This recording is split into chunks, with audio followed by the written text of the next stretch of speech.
Muy buenas noches, tengan todos ustedes y todas ustedes. Bienvenidos a. Muy bien, Lina, qué bueno que regresaste. Estamos a punto de dar comienzo a la clase de hoy, de su diplomado de programas de ética. Y pues me permito, si me permiten,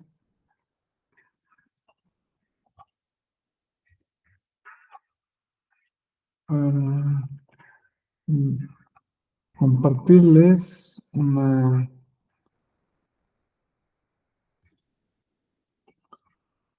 presentación que espero que todas y todos nos estemos viendo con claramente, ¿no?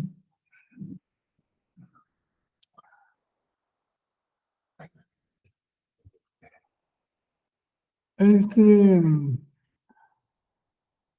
ah, esta parte que veníamos viendo muchos conceptos importantes sobre la ética, ahora vamos a ver su relación con la argumentación jurídica.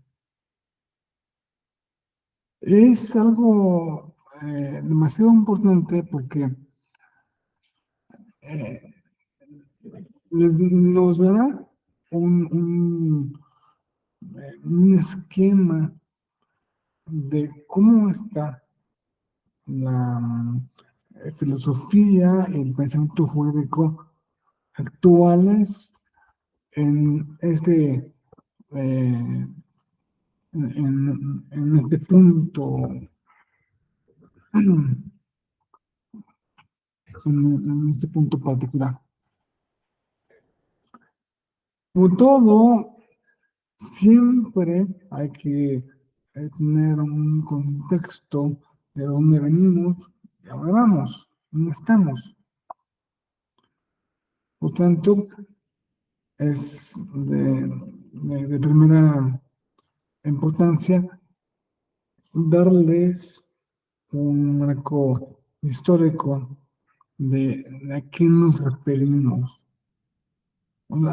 qué relación ha tenido la ética. Hemos visto que la ética es una ciencia, si la podemos llamar ciencia, de lo particular, es una práctica pragmática. ¿Qué diferencia hay entre la práctica y la teoría?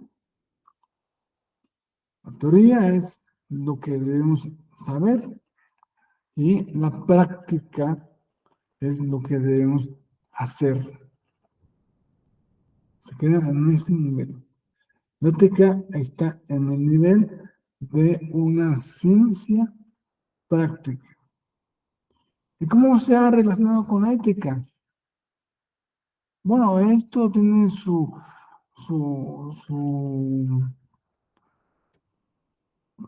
origen desde el mismo instante en que se empezó a hablar de la ética, obviamente se relacionó con el aspecto práctico, con la argumentación.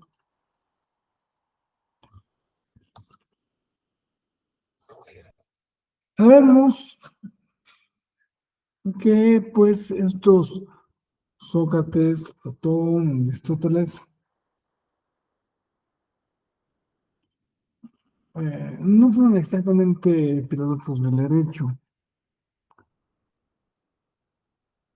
aunque la filosofía, pues, del derecho, pues, es una rama de la filosofía, no es una rama del derecho. La filosofía del derecho se, se queda o se aboca más bien al aspecto teórico. Entonces, fue cuando figuras, como principalmente Platón. Platón es el fundador de la filosofía.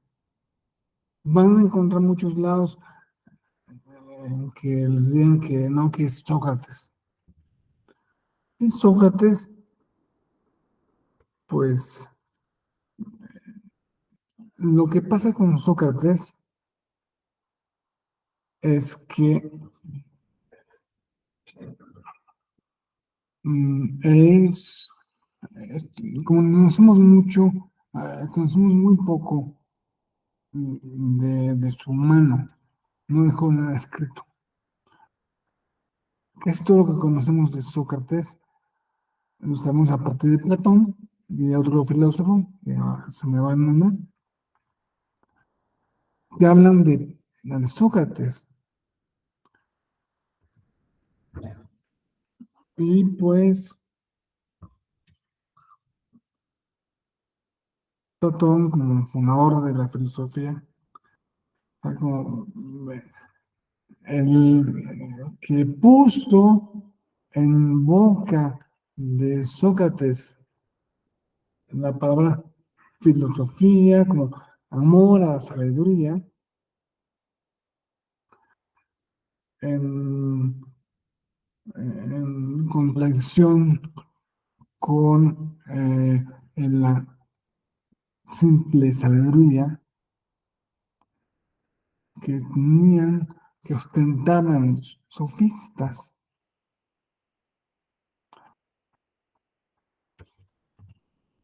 Bueno, em, vamos a ver un montón de autores y desafortunadamente no tenemos la ocasión, ni la oportunidad, ni el tiempo de detenernos con cada uno.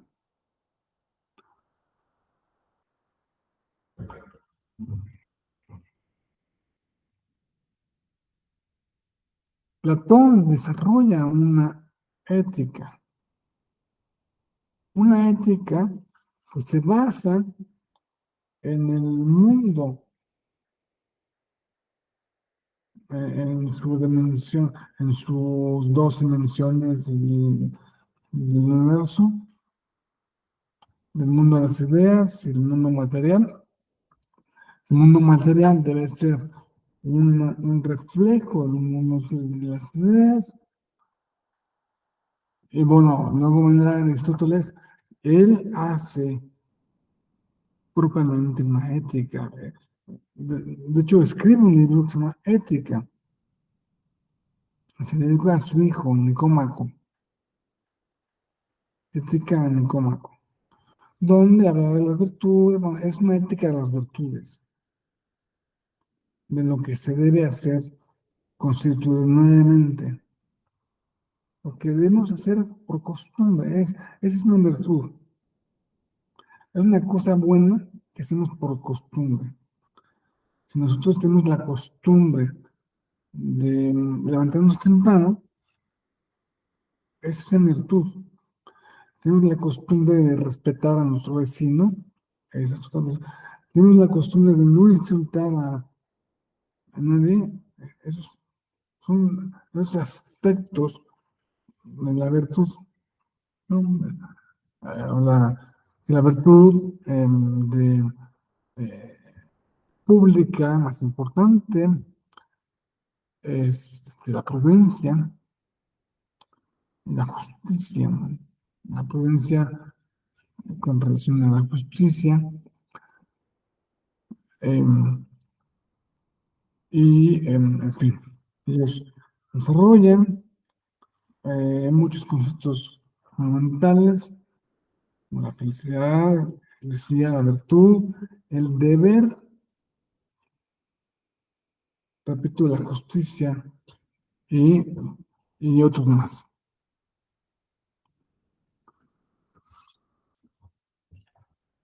Esto sí habla de derecho, sí tiene algunos momentos en que habla del derecho.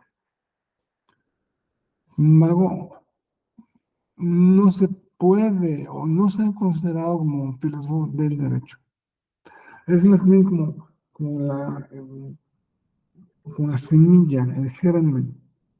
Estos son los gérmenes de todo el pensamiento posterior. De hecho, algún filósofo han dicho que toda la filosofía que se ha escrito en Occidente no es sino una nota a pie de página de las obras de Platón. Así, de ese tamaño, de ese nivel es nuestro filósofo. Son estos, bueno, Aristóteles revoluciona el pensamiento platónico y lo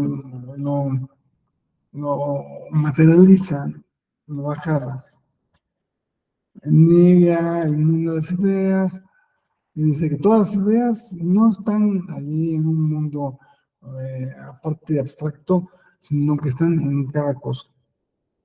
Y la idea que está en cada cosa se llama sustancia.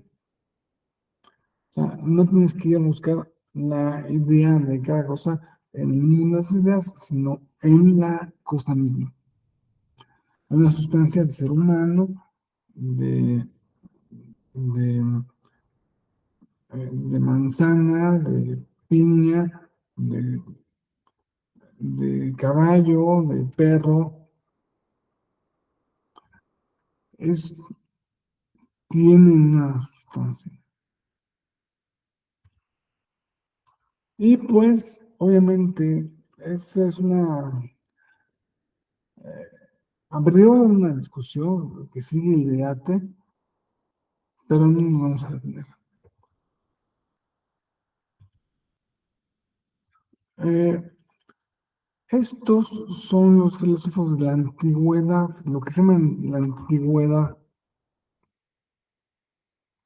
Algunos, hay muchos más, ¿no? Pero estos son los más importantes de la antigüedad. Leemos a la antigüedad a una época que duró entre el siglo séptimo antes de Cristo y el siglo I después de Cristo. Uno o dos. Pero la humanidad no salió en el siglo séptimo antes de Cristo.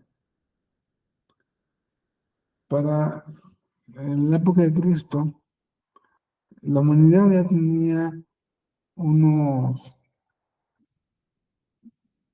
200, 250.000 años.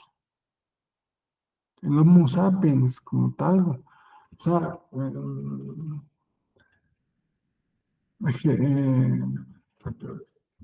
digamos, anatómicamente, anatómicamente,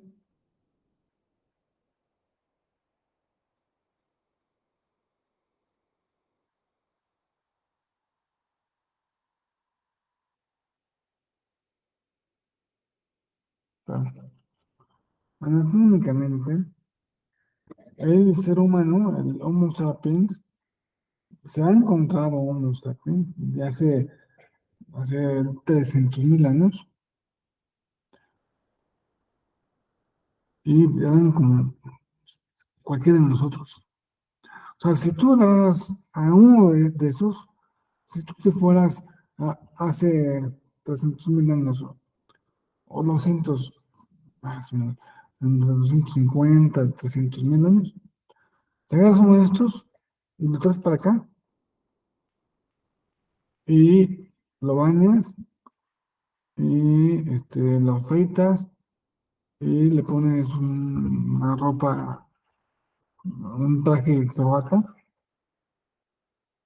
no lo distingues de nave de ninguna otra persona actual. Pero a eso le damos antigüedad, siendo que el ser humano tiene muchos más años.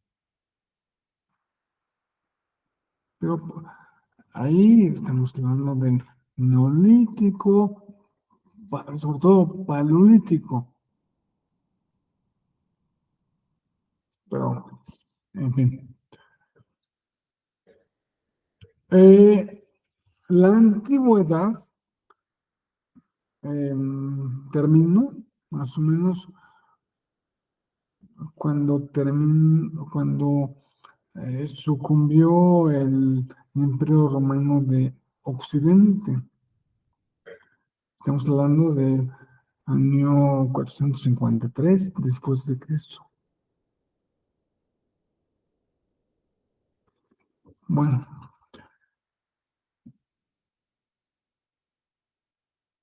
lo que sucedió después de una serie de problemas políticos, una invasión, una serie de cambios en eh, no solo en la política, sino en la composición genética de los pueblos europeos, porque llegaron los del norte, de oriente, y ocuparon toda Europa occidental.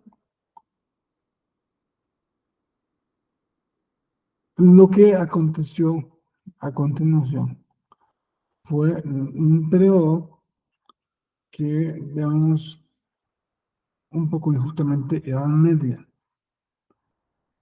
La Edad Media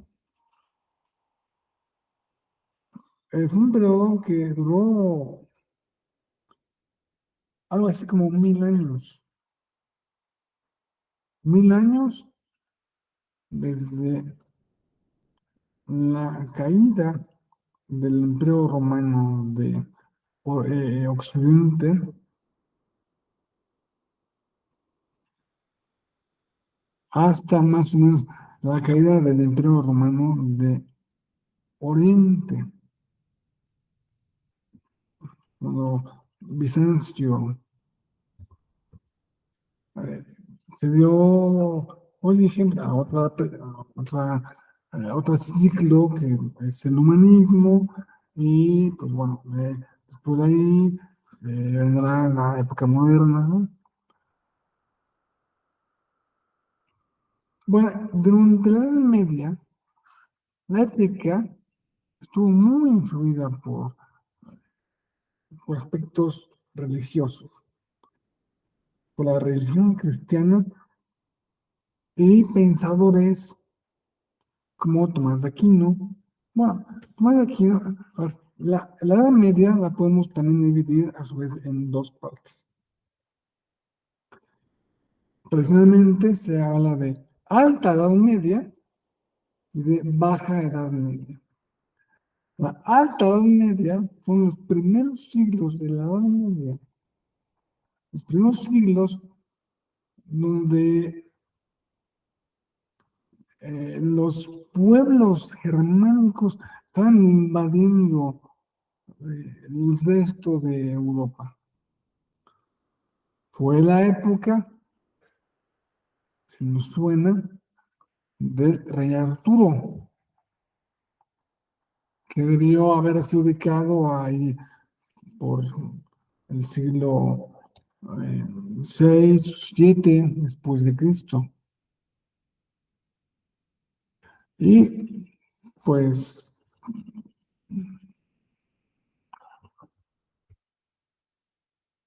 la gente, la gente que vivía ahí, que estaba acostumbrada a un estilo de vida, cuando vio la llegada de los bárbaros, dijo, ya se acabó el mundo, ¿no?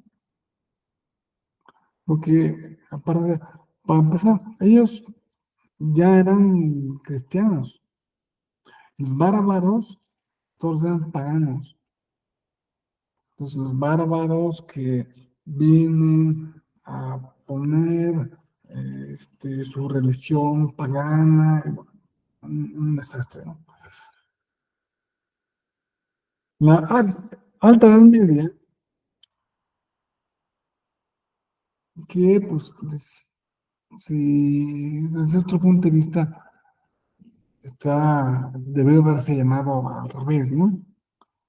Baja Edad Media lo primero y alta lo segundo,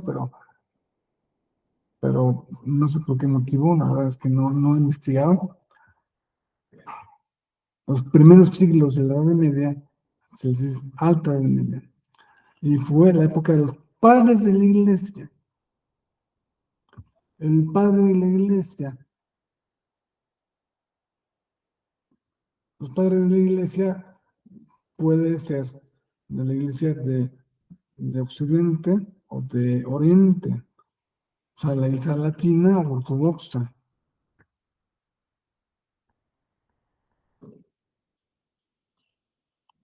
Hay un padre de la iglesia que se comparte en las dos iglesias, que es San Agustín, pero pues los demás, San Crisóstomo y bueno, los demás pueden ser de una o de otra iglesia. Más o menos a partir del siglo XII comienza la Baja Edad Media.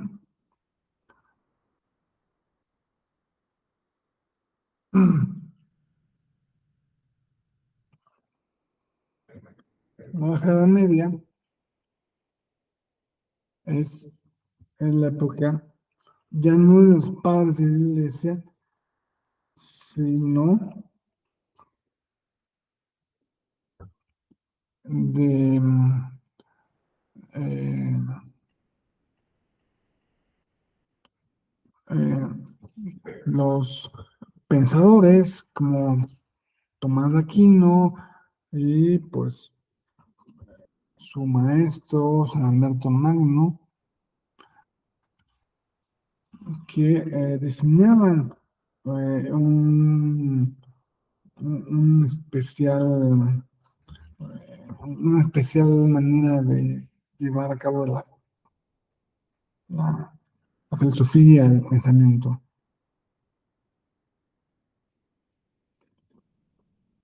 ¿no? Y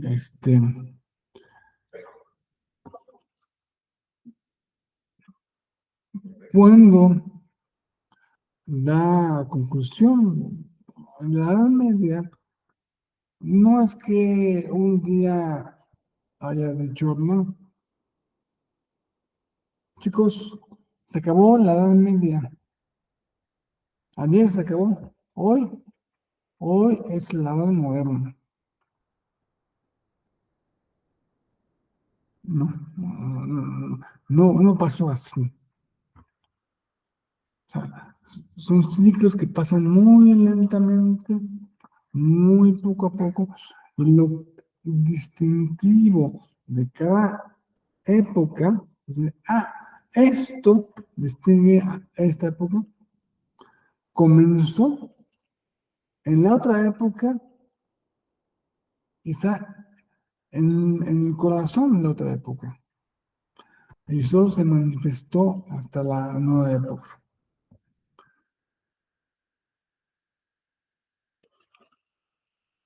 El, en la modernidad, ya estamos en la modernidad. Ya estamos en la época del racionalismo, del humanismo. Primero el humanismo, después, en consecuencia, el racionalismo, porque, hombre, ¿qué hay más humano que la razón?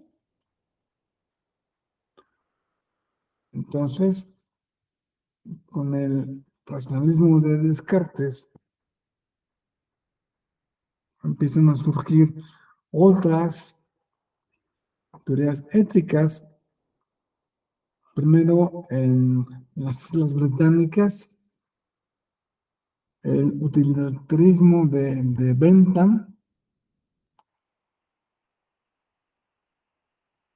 y antes, primero, Bentham y Hobbes son más o menos de la misma época, siglo XVII. Eh, Kant se considera como el, el último exponente del racionalismo, el que enarbola eh, toda la esencia del racionalismo, el que unifica el racionalismo con el empirismo. Ya lo habían hecho otros filósofos antes que él, pero se le atribuye a él un poco injustamente, ¿no?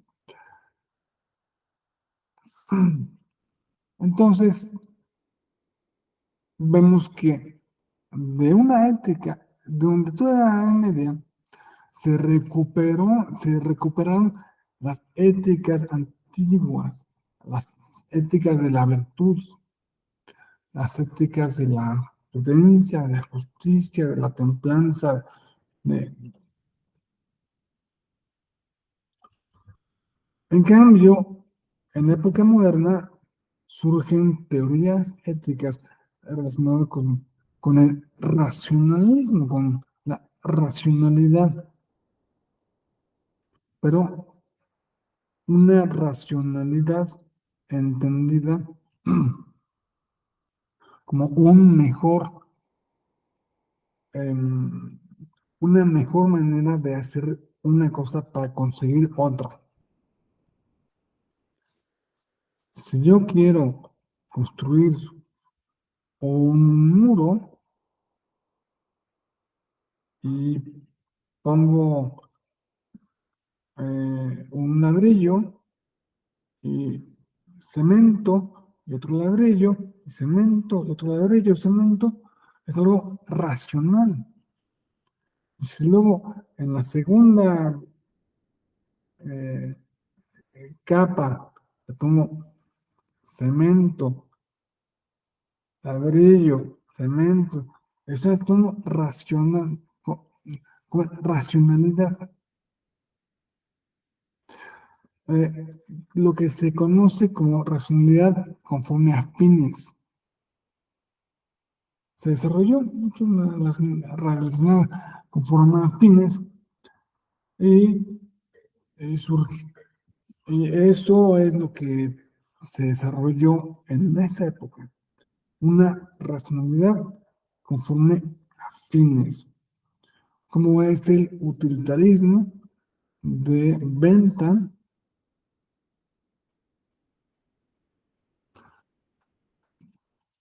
ah, Aquí no está, pero también muy importante, John Stuart Mill y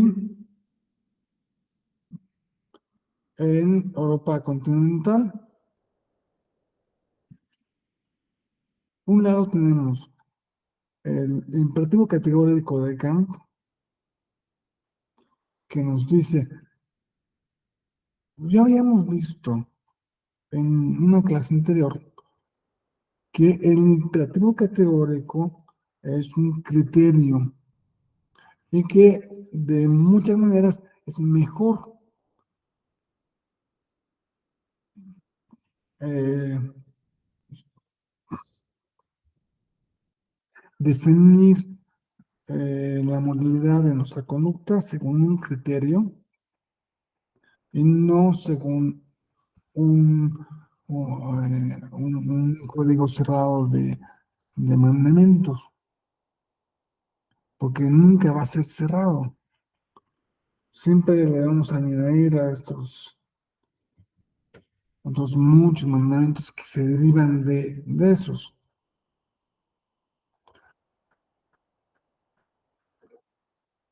A los 10 mandamientos que se contienen en el Antiguo Testamento. El pueblo judío,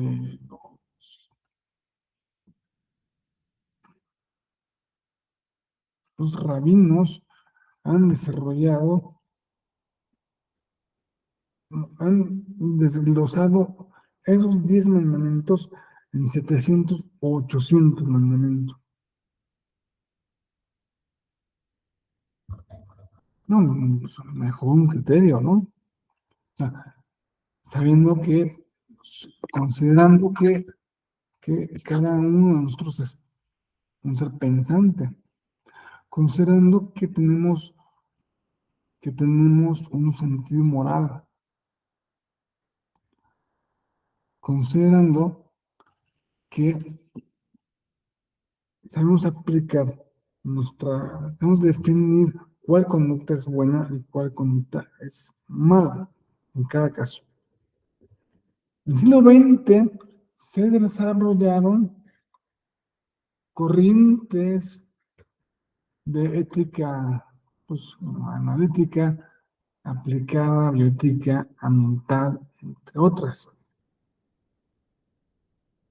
Se buscó hacer una ética más rigurosa. El rigor lo vamos a ver enseguida. ¿A qué nos referimos con rigor?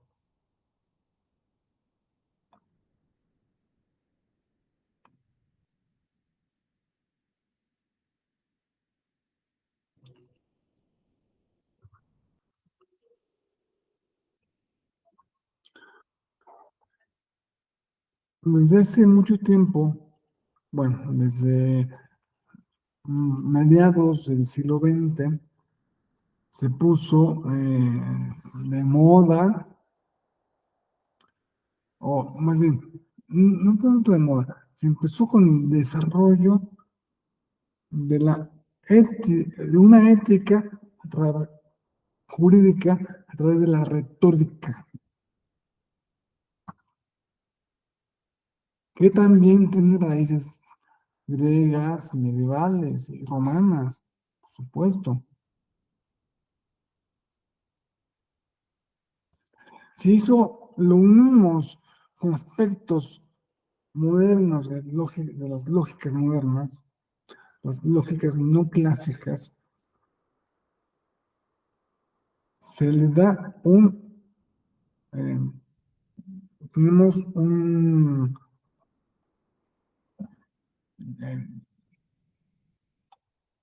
un, un, un constructo teórico muy, muy sólido, muy rígido.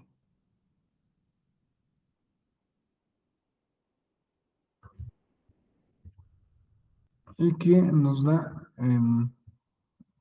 que nos da origen la argumentación ética. Pero vamos a ver cuál fue más algunos de los aspectos más eh, simples de la argumentación ética.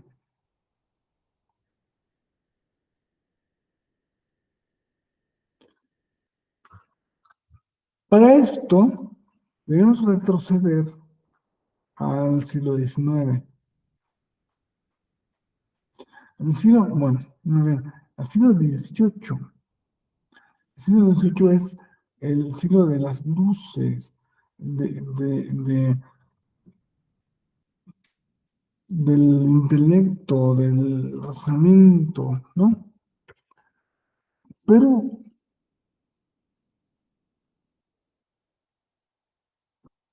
la razón por sí misma, puesta incluso como diosa, se llegó a adorar a la diosa razón. Se llegó a profanar en la catedral de Notre Dame, en París, para quitar a la Virgen de Notre Dame. y poner a rezar, ¿sí? Ahí adorarla.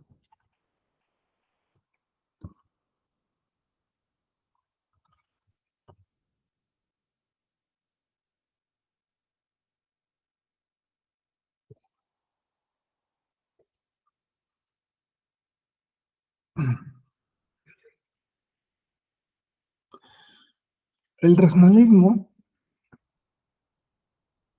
dio lugar a que adquirieran un gran prestigio a las matemáticas. Las matemáticas, digo, tenemos que tener en cuenta que los grandes lumbreras de, de esa época eran matemáticos. Newton era un matemático, Descartes, o Descartes, me dicen, era otro matemático, Leibniz era otro matemático.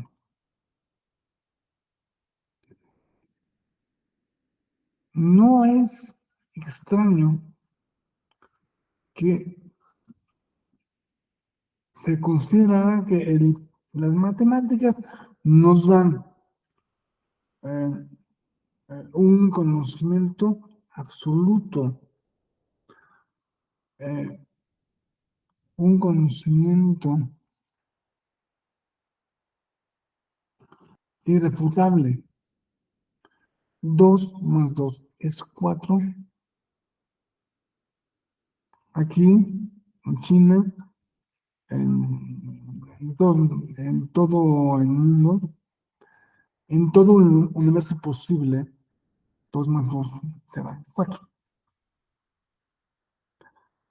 Parece que las matemáticas, pues, era la respuesta. Tenemos que acercarnos a las matemáticas. Y las primeras que en hacer eso fueron las ciencias que, digamos, duras, la física, la química, o la astronomía después. Y fue agarrando, pues, como fama de que solo era ciencia. Lo que dice tu disciplina dice algo. Solo se le puede decir que ese algo que dice tu disciplina es científico si se acerca de algún modo a las matemáticas.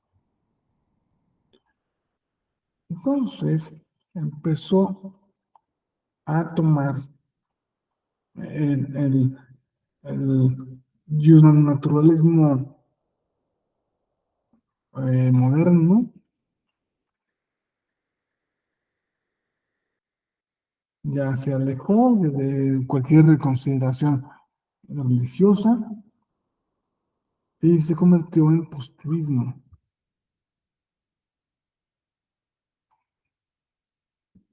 El positivismo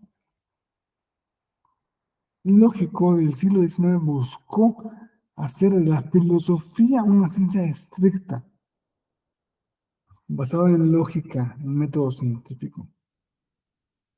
Tenemos que acercarnos a las matemáticas. Era lo único, o sea, era, si no te acercabas a la lógica, a las matemáticas, no era racional. No es racional lo que dices. Por tanto, puede ser desechado. Pues decir una cosa no racional es como decir,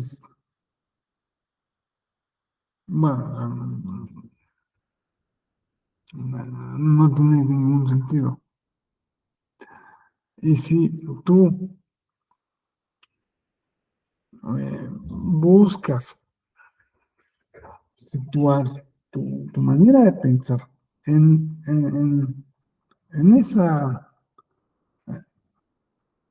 en- buscas que tu disciplina sea aceptada por todo el mundo, tiene que ser científica, repito, y cercana a los aspectos formales, a los aspectos lógicos, a los aspectos matemáticos, a los aspectos del método científico.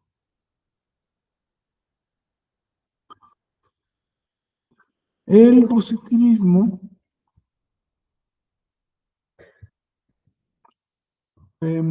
fue criticado por corrientes como el naturalismo que defendían el conocimiento empírico de la realidad. Se generó un debate sobre los métodos válidos de argumentación. Pero el positivismo en la última parte del siglo XIX y en la primera mitad del siglo XX, el positivismo arrasó, por decirlo así. Tenías que pensar del mismo modo que piensan los positivistas. Si quieres que tu, tu conclusión sea racional.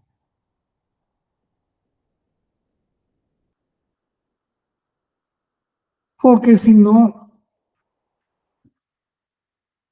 o sea, si lo pongo así, lo van a entender muy bien. Si yo dicto una sentencia, porque yo soy un tribunal, dicto una sentencia que se base en la ley,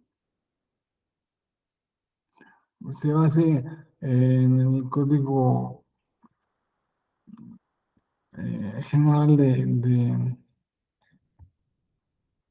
medios de impugnación en materia electoral. Y se deriva de ese código, de un artículo de ese código,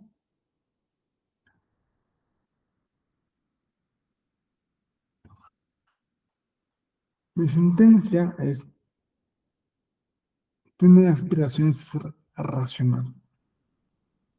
Si en vez de basar mi sentencia en ese código o en cualquier otra ley, la baso en mi imaginación, la baso en lo que se me ocurre, la baso en la última película que fui a ver, la baso en, en el color del partido que estoy juzgando, que si la baso en lo que yo considero como derecho natural. Hombre, pues, ¿qué es para ti el derecho natural? No sé si, no sé si lo que es para ti es lo mismo que para mí, es lo mismo que es para fulano y para prengano y para sutano, ¿no? Pues esa sentencia puede ser considerada como irracional en su fundamento.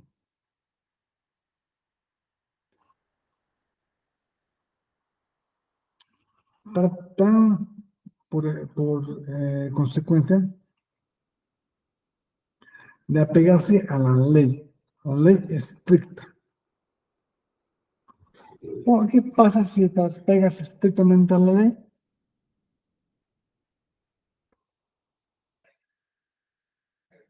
Y si obedeces la ley, porque no hay que otra que obedecer la ley, y si solo haces lo que dice la ley que hagas, ¿qué pasa?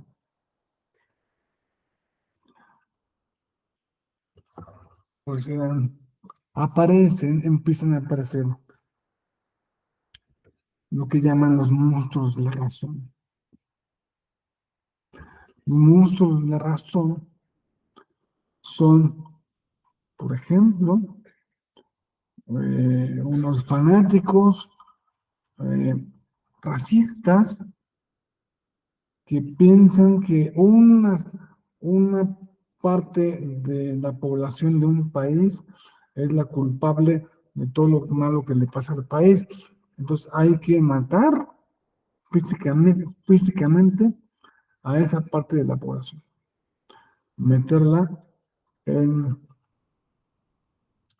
campos de concentración. Y el soldado que hace eso, pues está cumpliendo la ley, está está desempeñando una conducta absolutamente racional, ilegal. Que si yo soy sargento, tengo que hacer lo que dice mi capitán. Si mi capitán me dice que eh, pase a este grupo de personas a un lugar y les ponga un gas venenoso,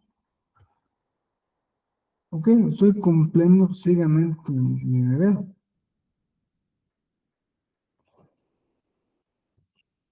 La Segunda Guerra Mundial dio origen a toda clase de violaciones a los derechos humanos.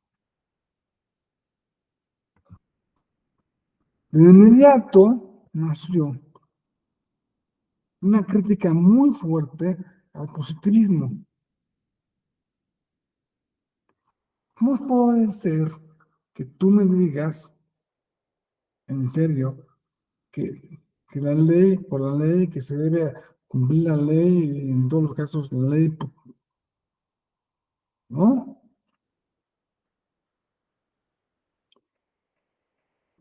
No me importa que no sea científico. Una ley máximamente injusta no es derecho. Esto ya lo dijo Santo Tomás de Aquino.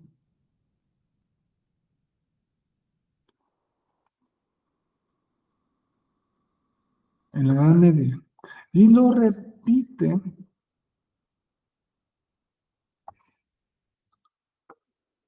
repite filósofos del derecho, eh, operarios del derecho tan destacados como lo es un Robert Alexi. Se buscó recuperar la dimensión moral.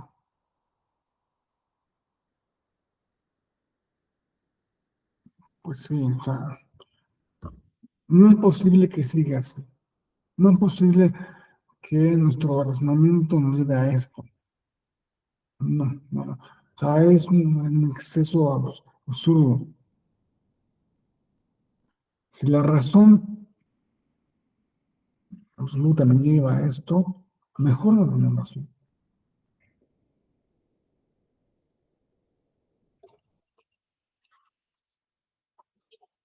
No sé si sigan en cartelera la película de Oppenheimer, que relata la vida de un científico que quizá podemos darle el calificativo del científico más importante de la historia, más relevante de la historia, porque gracias a él se tuvo lugar la bomba atómica. Bueno,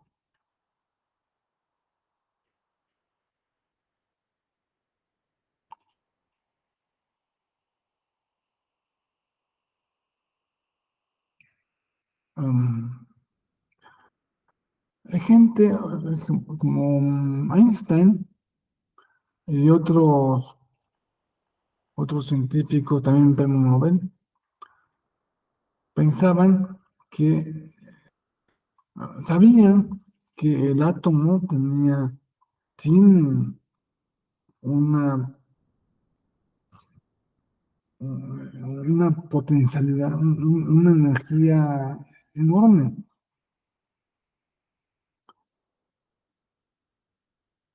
pero pensaban que era imposible que hubiera una bomba atómica. ¿Por qué? Porque, em, eh, pues, ¿cómo le haces para destruir un núcleo de un átomo? Es dificilísimo. Con otro núcleo de otro átomo es algo imposible, casi imposible. Por la simple razón de que tienen la misma carga eléctrica y se repelen.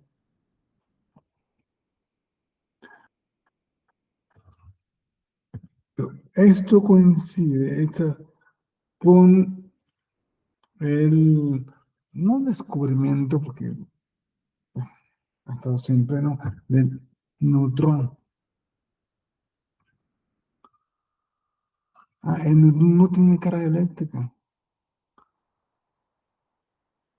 Podemos lanzar un neutrón y, o muchos neutrones y se destruye el núcleo del átomo y ese mismo efecto, esa misma destrucción, pues se convierte en una destrucción este, exponencial.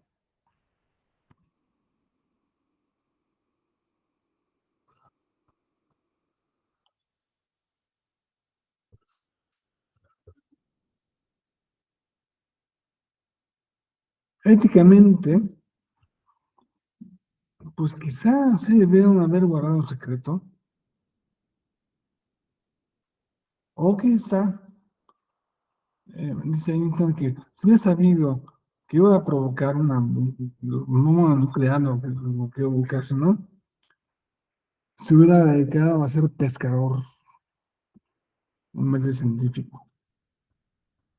Pero pues, pasó lo que pasó y no es posible irnos tras lo que pasó.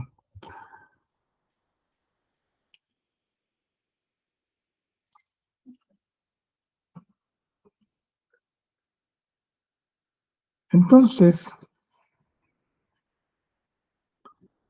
aparecieron a raíz de eso corrientes como la ética analítica, el uso de herramientas lógicas en la lógica no, no, la lógica clásica y la lógica no clásica, pero para discutir temas como, como es la justicia, los derechos humanos.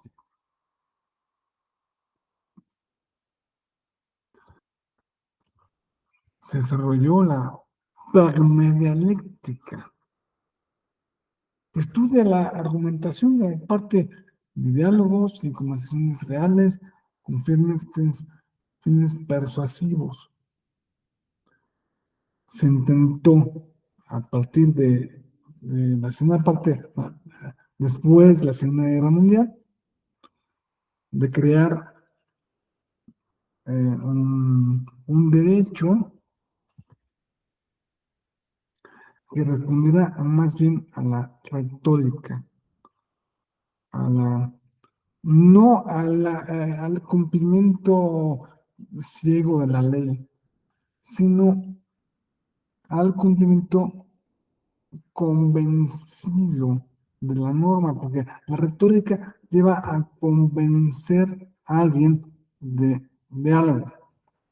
Es un instrumento a través del cual, con elementos legales, con todo tipo de elementos, yo te convenzo de que esto es lo que debes hacer.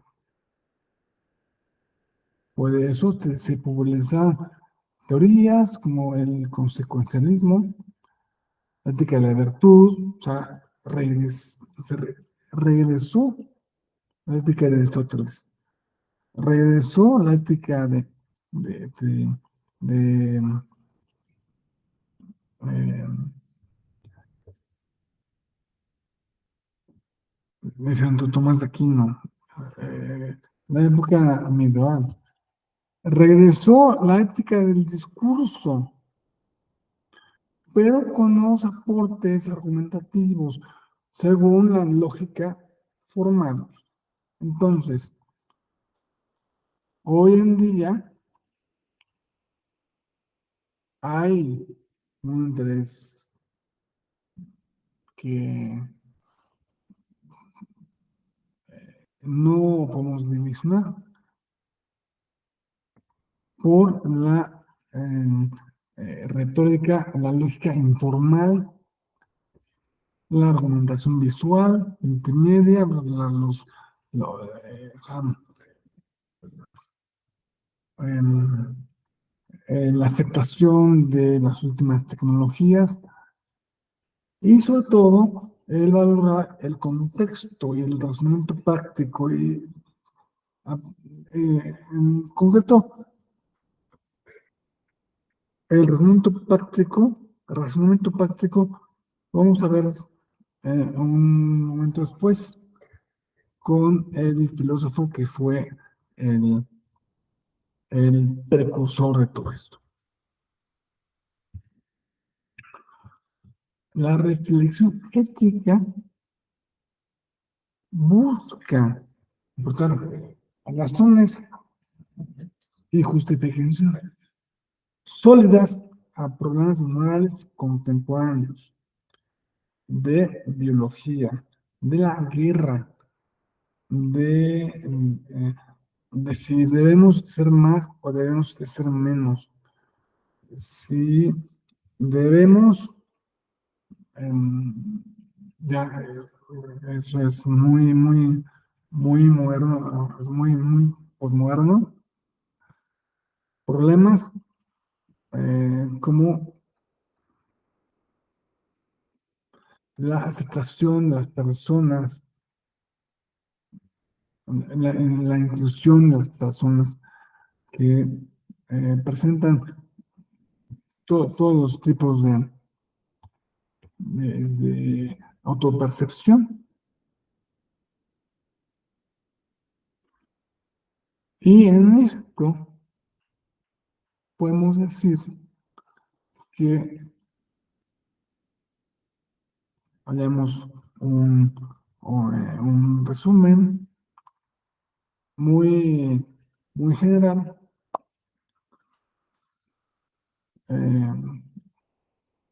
Les acabo de dar un recorrido muy general de la historia de la ética y la argumentación, desde la antigüedad hasta nuestros días. Pero esto no se ha terminado. Vamos a hablar de cada uno de los filósofos contemporáneos que tienen alguna importancia, que tienen alguna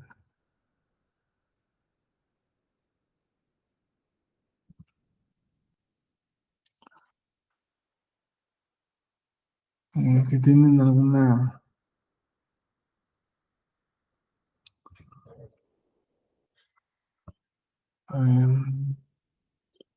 un papel de relevancia en nuestros días. Vamos a hacer una breve pausa de 5 minutos, si me acuerdo.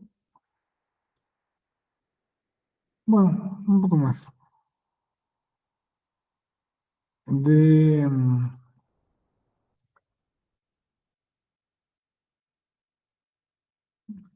7 minutos. Regresemos a las 8:15. ¿Están de acuerdo conmigo? Para dar Maestro, conclusión a esta clase. pueden apagar su cámara, cassette,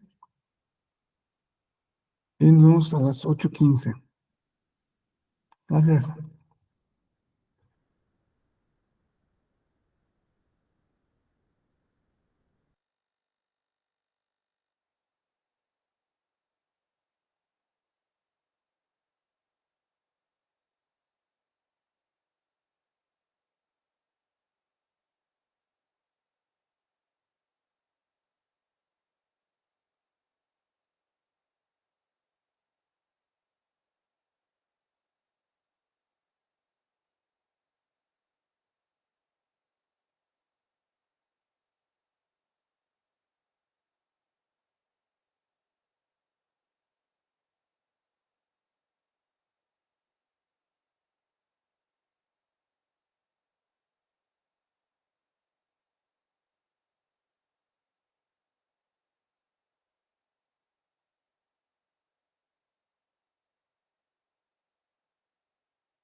Bueno, ya estamos de regreso y como les comentaba, vamos Aquí estamos, doctor. poco a poco, vamos aterrizando a al pensamiento actual en esa materia que pues no pierde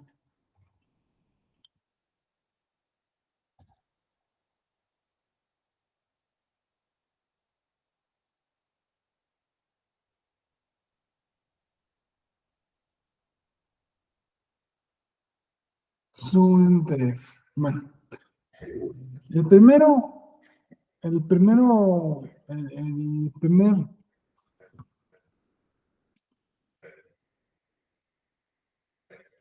el primer un filósofo que fue precursor de todos los demás eh, en la década más o menos de 1950, pocos años después de la Segunda Guerra Mundial, es Theodor Fiedler. Fiedler, aunque se pronuncia de un modo muy distinto a como se pueda ver,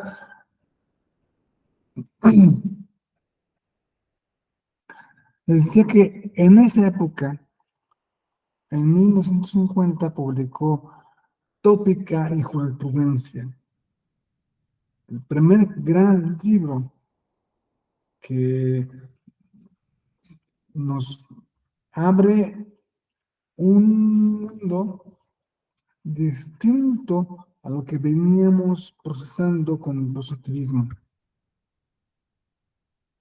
que critica, o sea, este tópico de jurisprudencia critica el formalismo jurídico, recupera la tópica y la argumentación jurídica. La tópica es más o menos, no simplificando mucho, el modo en que resolvían los antiguos juristas romanos.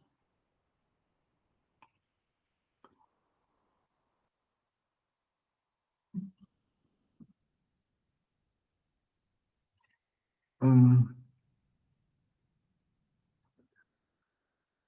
que se abocaban al caso y después de muchos casos iguales, sacaban un dicho. Bueno, pero, bueno, primero, el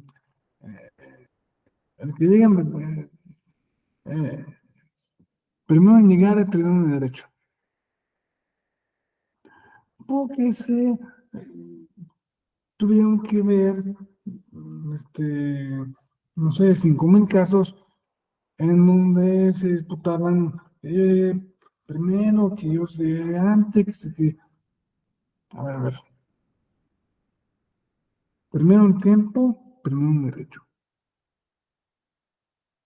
Y se quedó ese tópico, primero en tiempo, primero en derecho.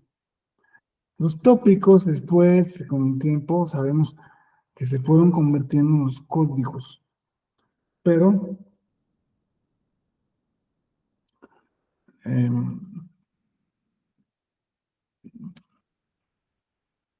recupera una visión eh, que él llama situacional, en contra de la visión positivista, que es no situacional.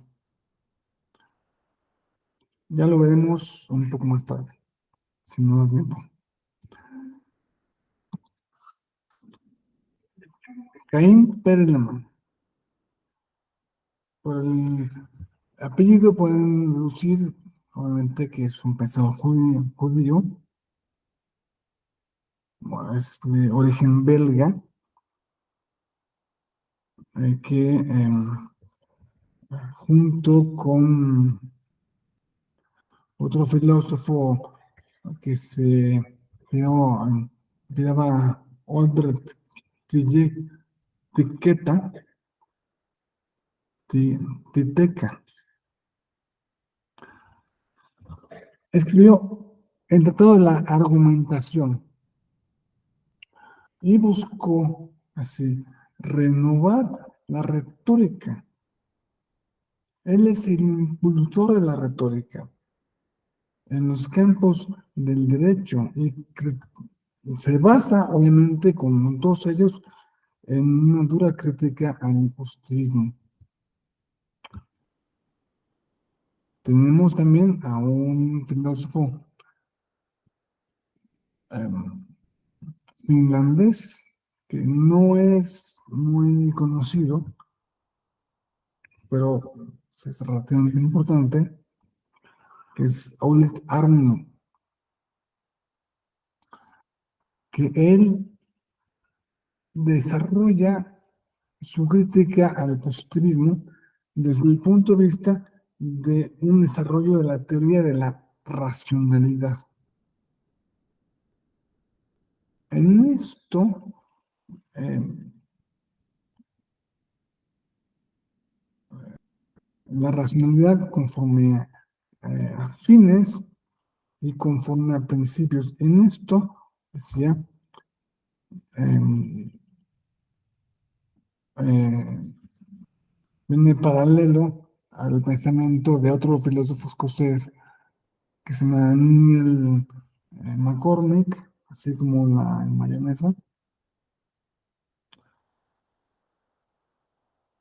que esos tienen que razones para fundamentar decisiones jurídicas correctas, basadas en la racionalidad, conforme a principios. La racionalidad como para fines, pues es una racionalidad, pues como decía un bien. Lo importante es,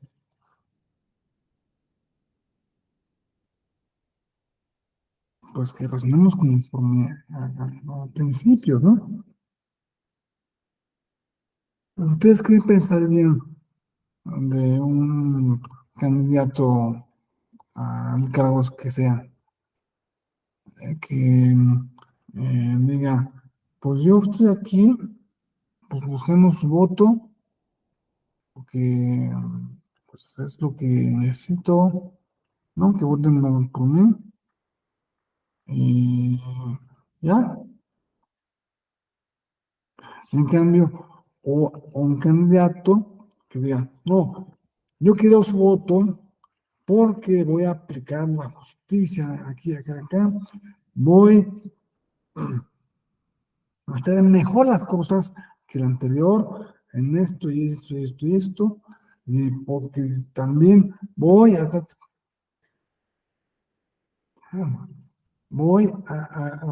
hacer, a vivir la justicia. Y no, pues, lo que se puede entender, pues, como una simple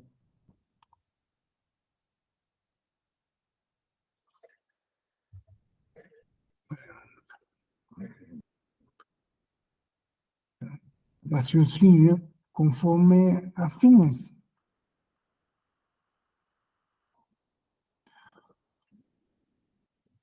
Bueno, aparte de Arnio y McCormick, tenemos a un lado, hay muy importante, que es de hecho creo que el más famoso de todos es un alemán que se llama Robert Alexi, que en su teoría de la argumentación jurídica sostiene que en el derecho se utilizan argumentos racionales ponderando principios. Sí, Arneo y McCormick hablan de la racionalidad conforme a principios. Alexi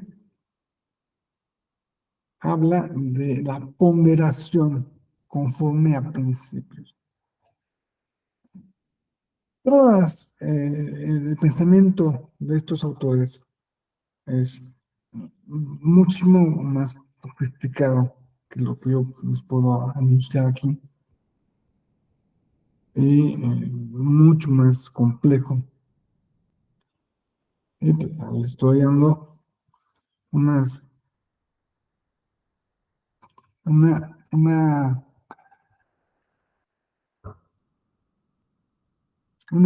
amarrada de lo que es. Si les interesa cualquiera de sus autores, ustedes se dedican a estudiarlo, en serio, que tendrán, les enriquecerá mucho, muchísimo. Leer, primeramente, si quieren, pues un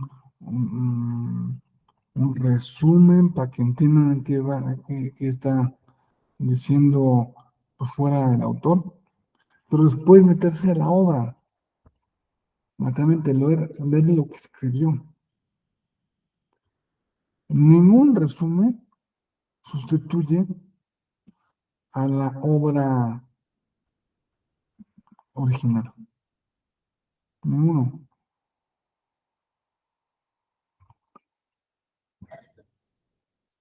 Y esto aplica lo mismo para Alexi que para el siguiente, que es un filósofo de derecho, bueno, fue un filósofo. Bueno, Alexis todavía vive, me parece.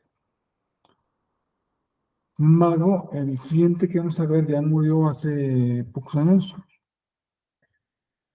británico, Stephen Tolman, que tiene un pensamiento más, no quiero decir más complejo que los otros. Un razonamiento, vaya, complejo. Propone un modo de argumentación flexible adoptada a los casos prácticos, abandonando o adaptando la lógica formal. Y pues es muy influyente en lo que es la argumentación jurídica actual. El siguiente es un alemán que no es únicamente filósofo de derecho, o sea, sí, es un filósofo más general, pero que en lo que respecta al derecho, desarrolla lo que se llama ética discursiva, donde la validez moral se alcanza mediante el diálogo argumentativo, racional, libre de coacciones. Nosotros estamos de acuerdo en una misma cosa, llegamos a que debemos hacer esto porque lo debemos hacer. No que vamos a hacer esto porque nos lo impone el emperador o que nos lo impone el presidente o que nos lo impone Dios o que nos lo impone los... No, nos lo imponemos nosotros mismos a través del diálogo. Diálogo, obviamente, racional y libre de coacciones.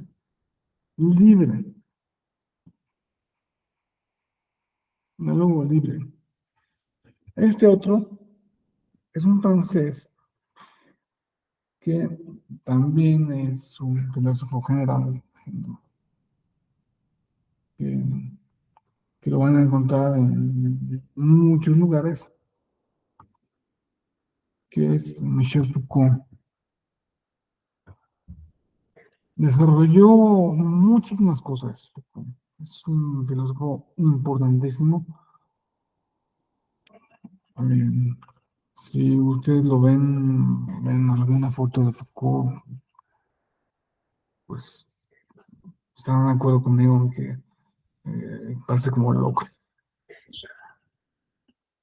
Pero desde un enfoque crítico, analiza cómo los discursos y formas de argumentación están ligados con el poder. Foucault es el filósofo del poder, comenzando por la definición. Bueno, el poder se define desde lo que no es poder, desde lo, desde lo que no puedo hacer.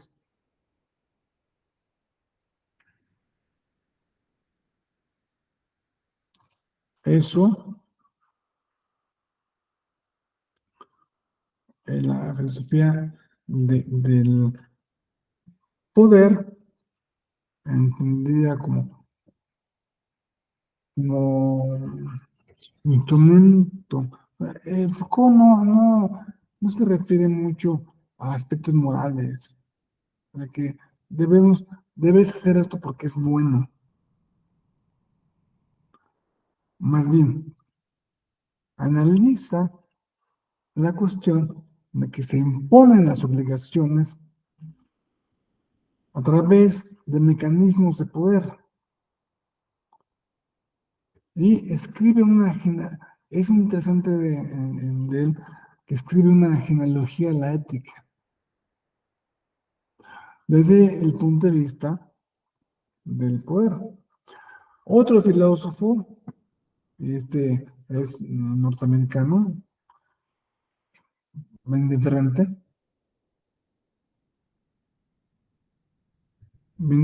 pero ese sí es filósofo del derecho, es John Rawls.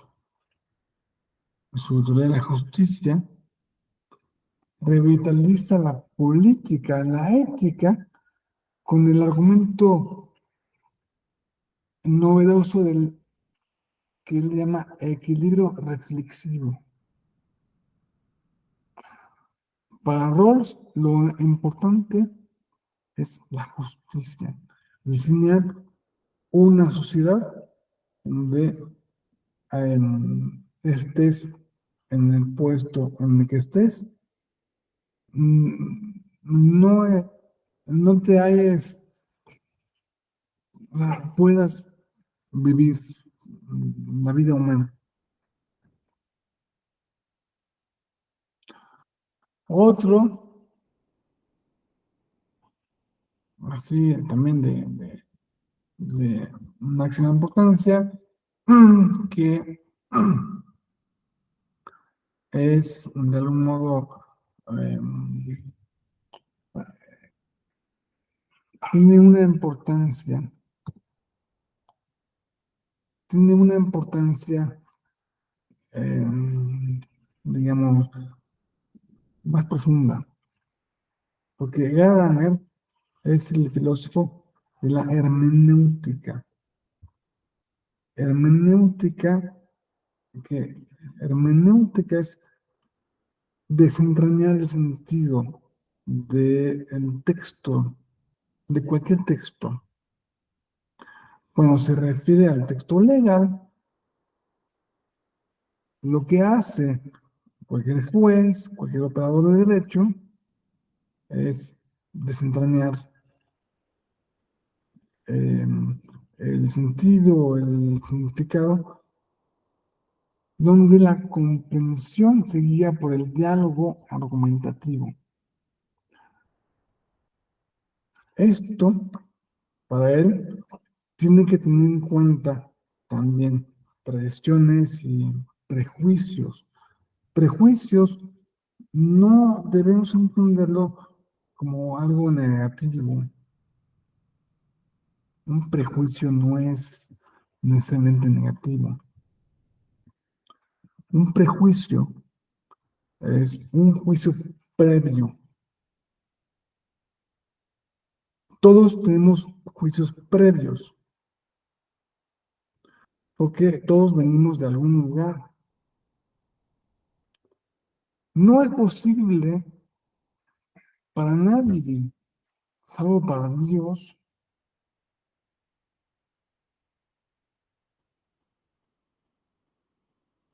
contemplar el mundo sin prejuicios, porque los prejuicios, los juicios previos, son aquellos que nos ayudan a entender, a construir nuestro mundo.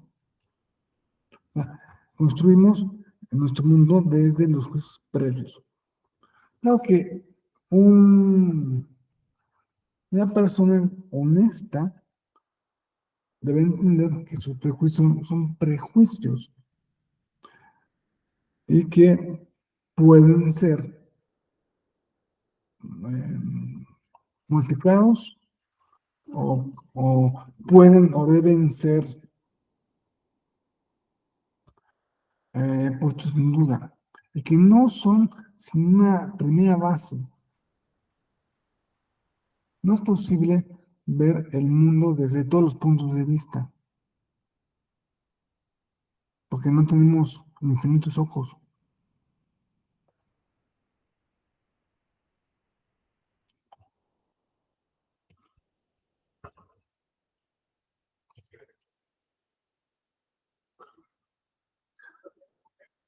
Tenemos que tener la honestidad de pensar. Bueno, esto es lo que pienso yo. Pienso, porque me lo enseñaron así desde hace 1000 años, mi familia, mis abuelitos, de esto parto. Sin embargo, puede estar mal, o puede ser diferente, o puede ser mejor, no sé.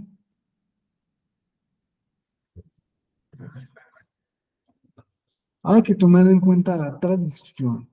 La tradición es la memoria colectiva. La memoria colectiva de tu grupo social, de tu cultura, de tu familia, de tu familia extensa, de tu colonia, de tu ciudad, de tu país. Por eso cada país tiene una historia diferente, porque tiene una tradición diferente, tiene una memoria histórica diferente, desde la cual construye su futuro. Hay veces, hay pueblos, habemos pueblos como los mexicanos que nos enredamos en el pasado. Hay presidentes de la República que ponen el futuro en el pasado. Entonces, bueno, no ponen el futuro en el futuro, sino en el pasado, porque eso es lo que se acuerdan y es lo que piensan que está bien, porque es el pasado, porque es lo que vivieron cuando eran jóvenes. En fin, por último vamos a citar a otro filósofo británico también, que se fue a vivir mucho tiempo a Estados Unidos y que él desarrolló una teoría de la conversación, que en esas reglas implícitas en el habla. Paul Grice es más de la filosofía analítica.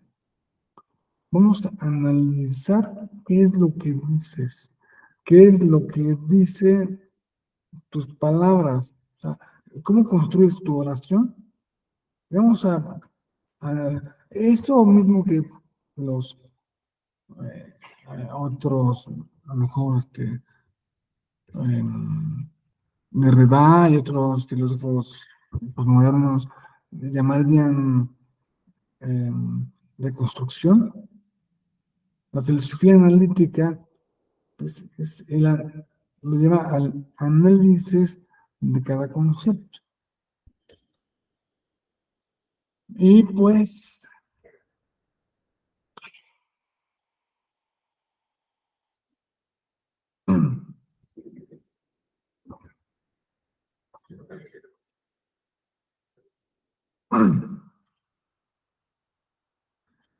da instrumentos muy valiosos para darnos cuenta de de qué es lo que están diciendo, de cómo se presenta una cierta tradición, cómo se presenta una cierta construcción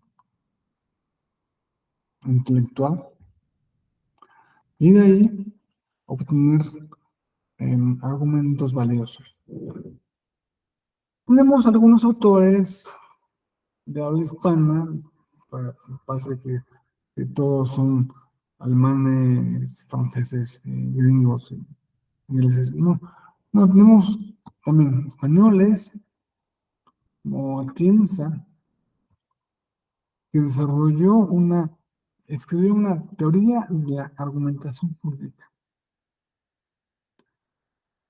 donde articula elementos retóricos y lógicos.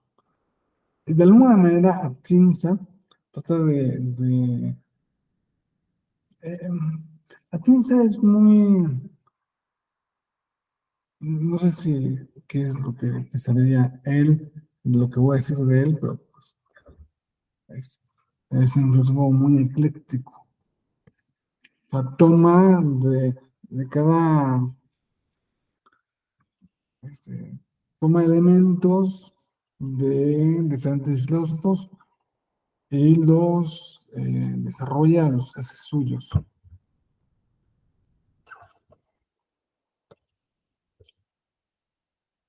Da una muy importante, si ustedes quieren entender a Robert Alexi, si ustedes quieren entender a Neil McCormick, pueden empezar leyendo a Tinsa. No es que sea sencilla la manera en que en que escribe, pero al menos sí, de alguna manera, que hace un buen resumen de sus pensamientos. No podemos dejar de citar tampoco a un argentino que vivió mucho tiempo en, en Alemania, que Bunge no es filósofo del derecho, o sea, él es filósofo de la ciencia, es más, es físico, o era físico, ya falleció, muy destacado. Analizó contribuciones a la teoría de la argumentación, principalmente desde su materia, que es la ciencia. ejemplifica una confianza en la argumentación racional y científica, incluyendo diversos campos. Es un motor muy rico y muy asequible, muy leíble, que está en muchos lugares y que vale mucho la pena leer. Representa, sí, una posición que podemos llamar cientificista, pero por lo mismo admite críticas y hasta a la vez ofrece argumentos valiosos para un análisis riguroso, un razonamiento analítico riguroso.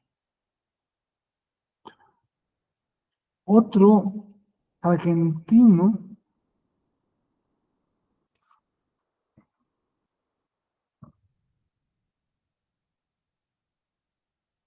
que también creo que se fue a mucho tiempo a Europa,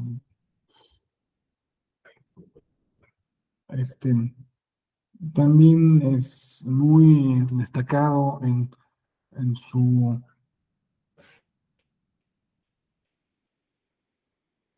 en su pensamiento. Es de los más importantes filósofos del derecho en español, en nuestro idioma. Pero quiero finalizar dando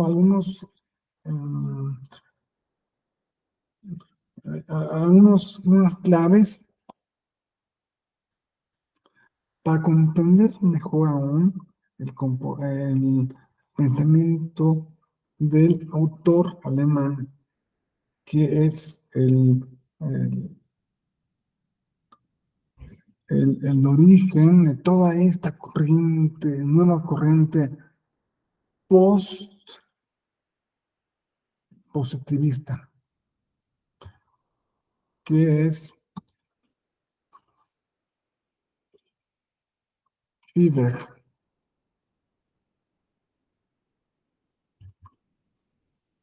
Fiverr critica el excesivo formalismo y dogmatismo dominante en una época en la que predominaba el positivismo legalista, que concluyó tan tristemente como decía, este, como decía un pintor, los monstruos de la razón.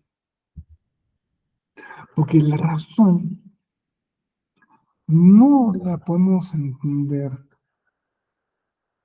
o sea, no la debemos endiosar en ningún sentido. Bueno, sí debemos considerarla, muy importante para nuestra comprensión del mundo, pero no la debemos endiosar. La razón siempre se sitúa en un sistema y como tal, todo sistema, ya esto se ha comprobado a nivel matemático, lo, eh, lo comprobó, ay,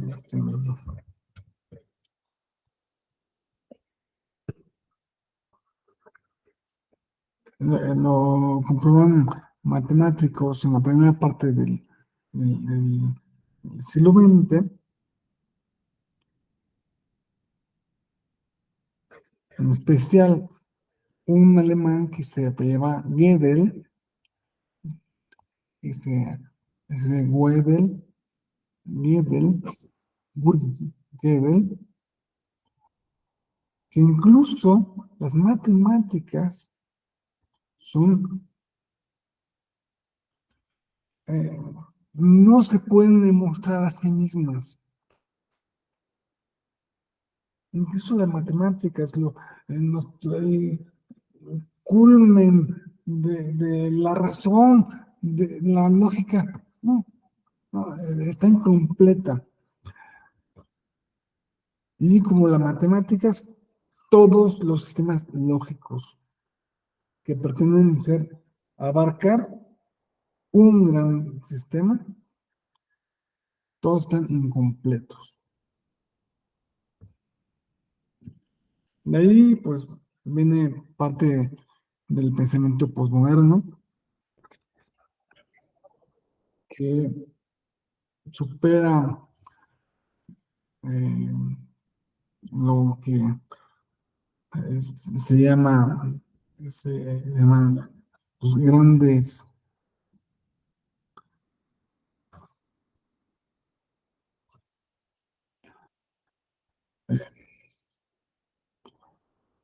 relatos, porque ningún gran relato, si las matemáticas mismas están incompletas, también dos grandes relatos de la humanidad deben estar incompletos, por ende. Y, por ejemplo, el cristianismo es un gran relato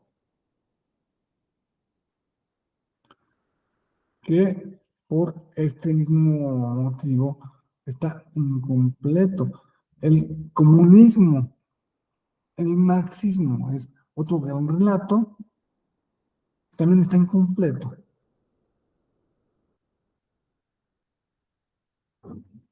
La- Frente a la incompletitud,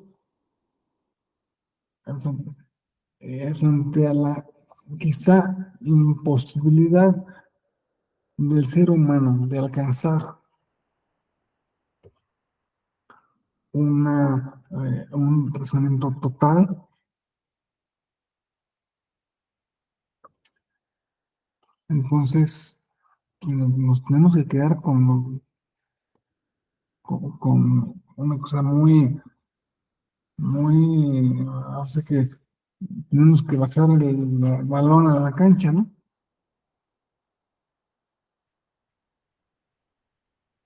Y esto, más o menos, también es un poco el espíritu que anima al pensamiento de Weber. Weber abogó por recuperar el razonamiento práctico y la tópica jurídica, la argumentación a partir de casos concretos. Se basa en premisas probables, tópicos para razonar sobre problemas jurídicos, en lugar de usar solo deducción lógica. Ya les expliqué un poco qué es un tópico, entendiendo los tópicos, si se los planteo como premisas probables, podemos entender un poco más de por uno de los tiros de este gran filósofo. Ahora vamos a ver un poquito más al detalle. Defendió una concepción de derecho más flexible, que requiere generación y debate, no solo su función formal. No solo nos tenemos que quedar en los productos de la lógica clásica. Tenemos que ir más allá si se puede. Los tópicos surgen de la experiencia, la doctrina jurídica, principios generales, analogías, como ya vimos anteriormente, que guían la argumentación, pero no la determinan. Eso es muy importante.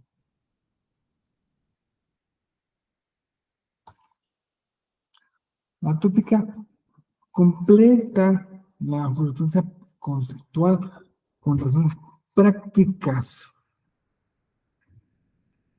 O sea, tenemos que, que, que,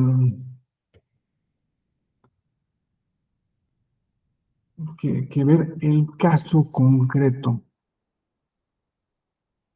No es que debamos rechazar así insistamente la lógica, pero pues también debemos evitar el formalismo extremo. La versión práctica y retórica influyó en teóricos muy importantes como Perelman y Alexis. Fierberg es un puente entre la hermenéutica filosófica y la argumentación jurídica contemporánea. Por último, quisiera poner un breve esquema, explicarlo, para que se entienda qué es lo qué le importa a Fierberg. Es llegar a un pensamiento no situacional, no, situacional.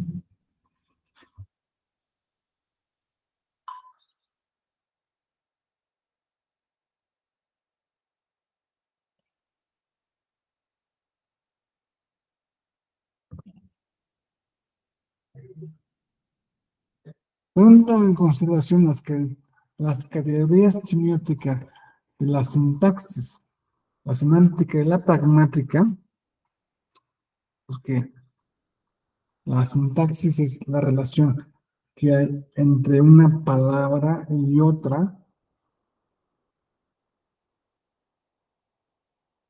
La semántica es la relación que hay entre una palabra y la realidad y su significado.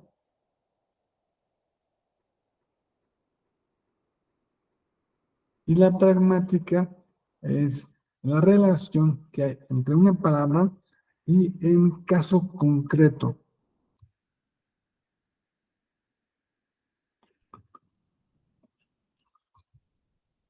Siempre debemos tener un pensamiento situacional.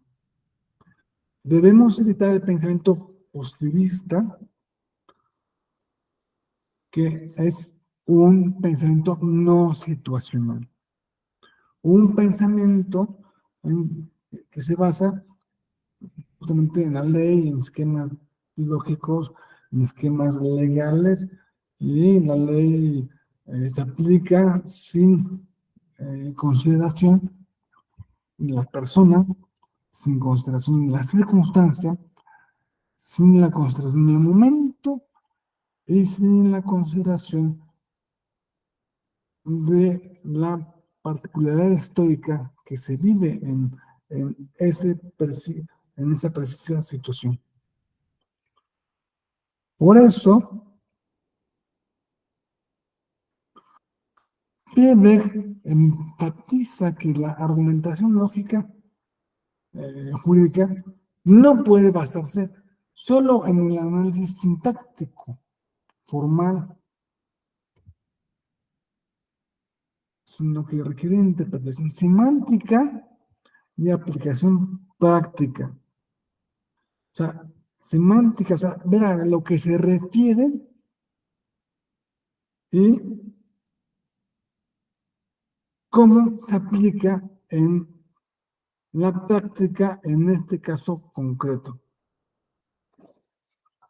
Bueno, vemos que el pensamiento del siglo XX y hasta nuestros días es un pensamiento bastante complejo. Les ha dado grandes líneas para que si tienen interés en alguno de sus autores, lo desarrollen. Y pues les doy muchas gracias por su atención. Hemos llegado.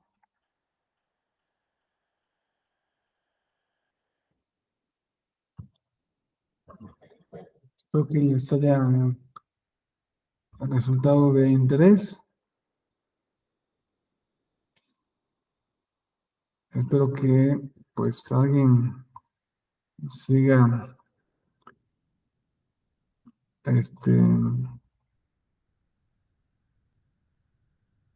em, pendiente de su clase, por lo menos hasta él. Muy bien. Bueno, pues ya con esto damos conclusión y pasemos al momento de preguntas y respuestas.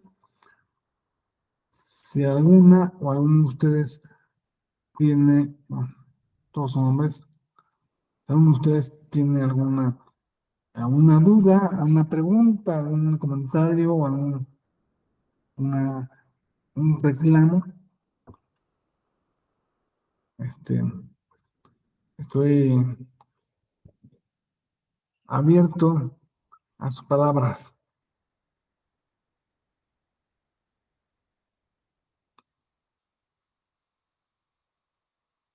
Bueno, en caso contrario,